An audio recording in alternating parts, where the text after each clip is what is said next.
Hello students, this is one more case study question. We see what the question says.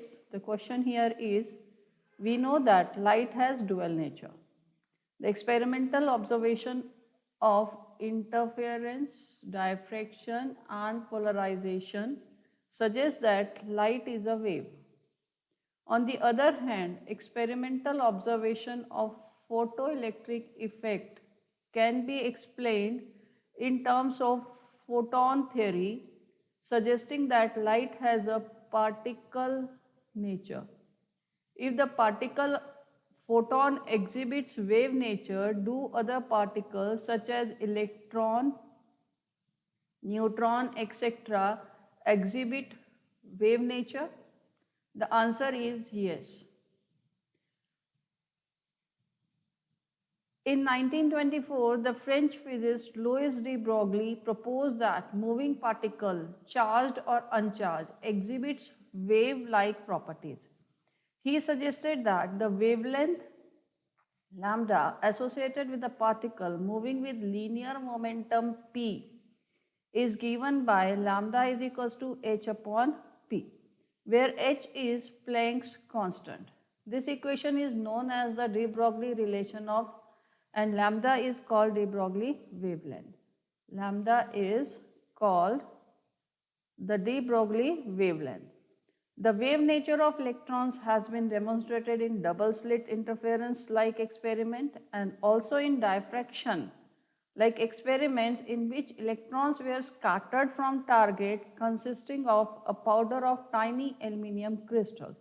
Means in interference as well as in diffraction experiments we can find that the electrons can show the wave nature.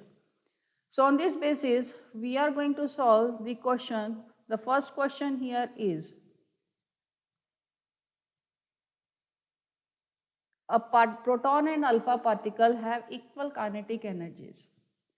The mass of an alpha particle is 4 times the mass of alpha particle is 4 times the mass of proton, and their kinetic energies are equal if lambda alpha and lambda p are the de Broglie wavelengths of alpha particle and proton, and its charge is twice.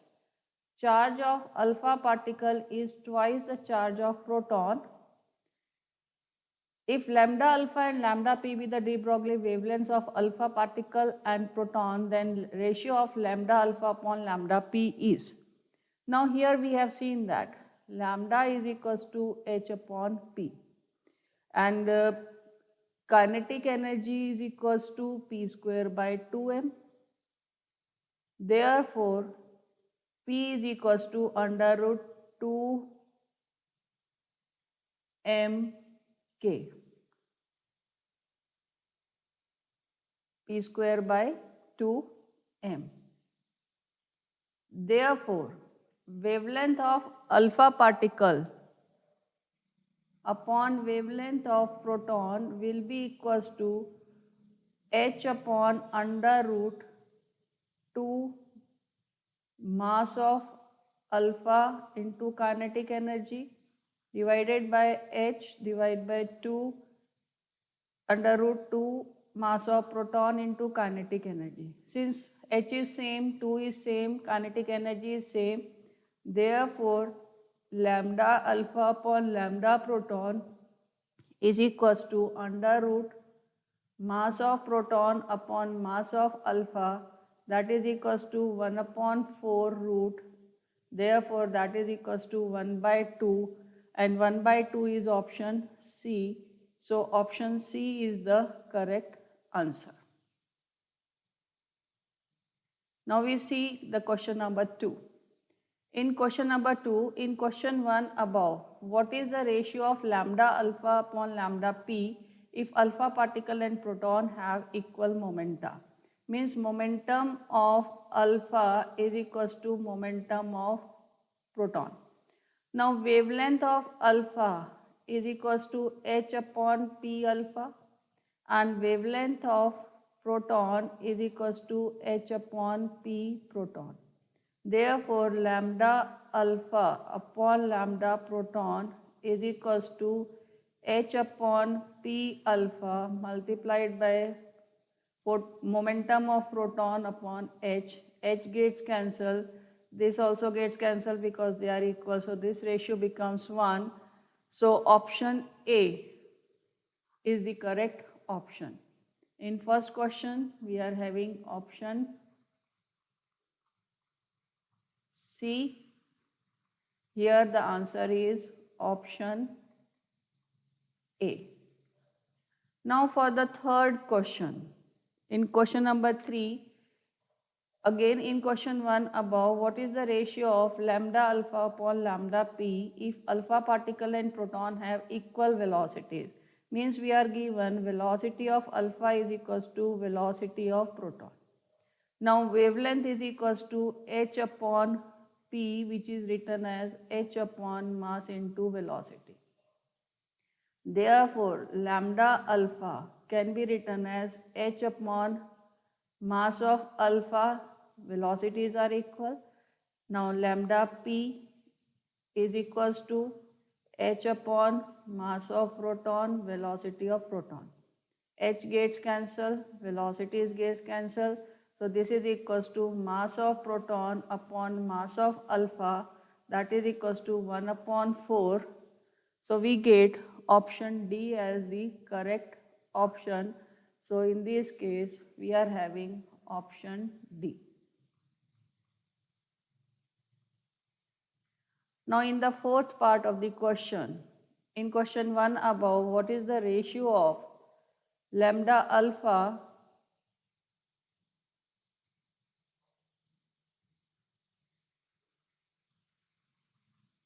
upon lambda p if alpha particle and proton are accelerated by the same potential difference? Means potential of alpha is equals to potential of proton. Now we know that kinetic energy is given by when a charged particle is accelerated by some potential difference, then kinetic energy is given by Q into V. Now P is equals to under root 2m into kinetic energy, that can be written as under root 2m Q into V.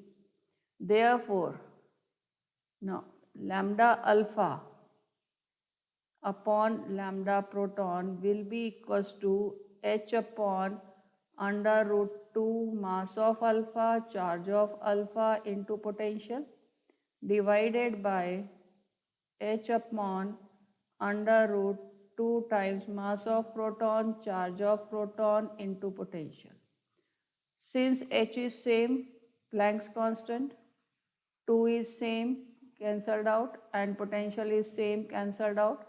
So this is equals to under root mass of proton upon mass of alpha into charge of proton upon charge of alpha, that is equals to under root 1 by 4 into 1 by 2, that comes out to be 1 upon 2 root 2. And 1 upon 2 root 2 is option B. Therefore, here the result is option B is the answer. I hope you must have understood how to solve the case study questions. For more questions, do check out my other videos.